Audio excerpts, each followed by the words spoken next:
the Baltimore Ravens have just made a sneaky good signing. This has major implications for the upcoming season and for defensive coordinator Zach Orr and his plans for the defensive side of the ball this upcoming year. What is going on, everyone? My name is Sam Stewart. Hope everyone is doing well today.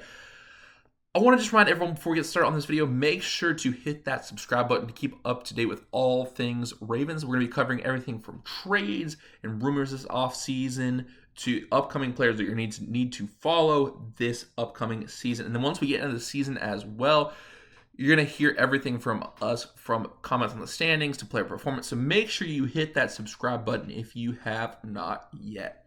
All right, everyone, let's go ahead and dive into the topic of today's video. Now, this video is on an article from ESPN. The article is titled "Ravens Signed Veteran Nose Tackle John Jenkins."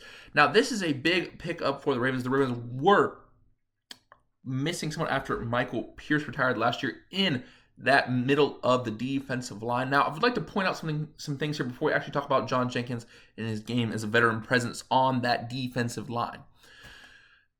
The Bills, the team the Ravens really need to clear over this year, not so much the Chiefs. I think those are the two teams that a lot of people have in their minds.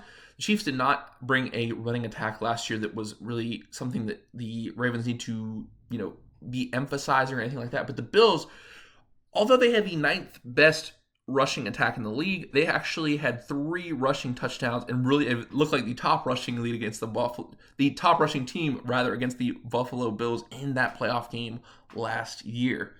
So what sometimes happens with organizations, and someone maybe who hasn't followed things as closely wouldn't know that the Ravens were actually the number 1 run defense in the regular season, and that game was very, very uncharacteristic of them giving up 3 rushing touchdowns over, one game for the number 1 rushing defense in the league. But something else to consider as well with this Buffalo Bills rushing attack is the idea that Josh Allen is a big guy. And there's going to be a couple specific situations I'm going to talk about with that. But let's go ahead and look at these quotes from Jamison Hensley from this article. Despite being 35, Jenkins has proven very durable, playing in 45 straight games. He played a career high in snaps last season, but should get fewer plays in Baltimore's rotation with Travis Jones. In 12 seasons, Jenkins has totaled 319 tackles, 15 tackles for loss, and 4.5 sacks while playing for the New Orleans Saints, Seattle Seahawks, New York Giants, Chicago Bears, Miami Dolphins, and Raiders. Here's another quote from Hensley that I think is worth looking at. The Ravens, who had the number 1 run-ranked defense last season, were looking for a space heater in the middle of their defense. Defensive line since Michael Pierce retired in March. Earlier this month, Ravens general manager Eric DeCosta said the team had targeted some defensive linemen right around the draft, but they were picked before Baltimore got on the clock. Now, I think what's important to consider here is definitely the idea that the pass defense needed a recuperation, needed to, Malachi Stewart was the right pick to take.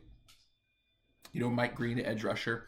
Those were great picks to kind of help out with the pass game as a whole. But the thing is, with John Jenkins, this is a team that needs to maintain what it had last year. There's so many times we see teams, they're number 1, something they have this great, and they kind of neglect it. And you have a guy like Michael Pierce retired. You need to keep emphasizing what has got you successful in the first place, and keep adding to that, keep expanding.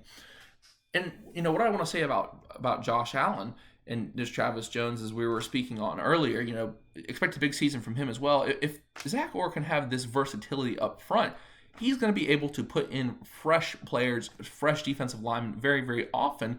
And, we talked about in the last video with Malachi Starks, Kyle Hamilton. Unfortunately, Darius Washington was out. We talked about the concept of it being a versatile secondary, when all healthy. Now some things have changed. Obviously, go check out that video if you didn't get a chance to see it yet.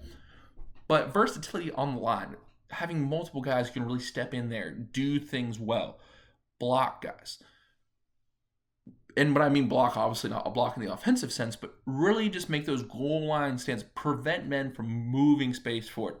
Now, this is a simple concept that I'm saying, but I want everyone to think about it, all us Ravens fans, NFL fans in general. We got a guy, Josh Allen, who ran the tush-push a lot last year, second most to the Eagles. We saw how big it was to get that stop for the Chiefs in that AFC Championship game. Josh Allen went left, Chris Jones lines up, they make that stop.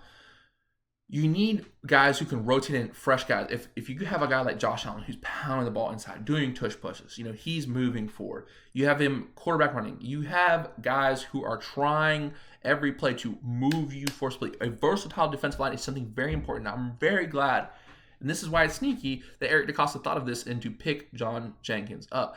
And, if you look at the stats, it's not too much of a drop-off between these two guys we saw last year. Michael Pierce, who we saw last year, and John Jenkins. Just to show the stats one more time, Michael Pierce was a solid interior lineman. He's not crazy statistically, but you got a guy like John Jenkins, a veteran. He can fill that in just well. And also, he played more games. He's been a consistent factor throughout his career. So he's going to be able to step into that role just fine.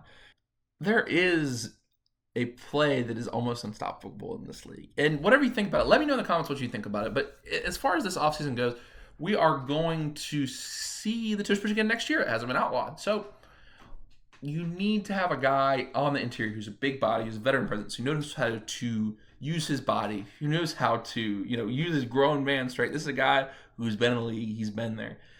And it may seem, like a simple thing, but if the Ravens can get into that situation at the end of the year where they are playing the Eagles, they're going to need to stop this play. You need to have fresh guys in there because they're going to try to wear you down.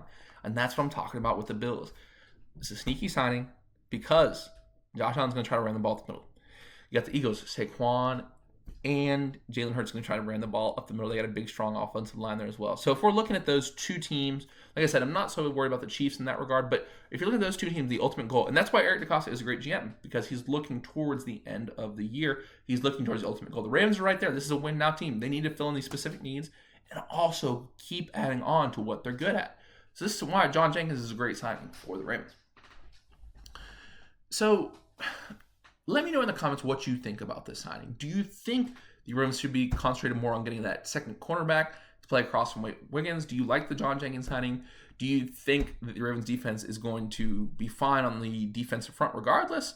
Let me know what you think about the state of the Ravens defense and what Zach.Our is working with going into this season. And keep it right here on Digest Media. My name is Sam Stewart. We'll see you next time.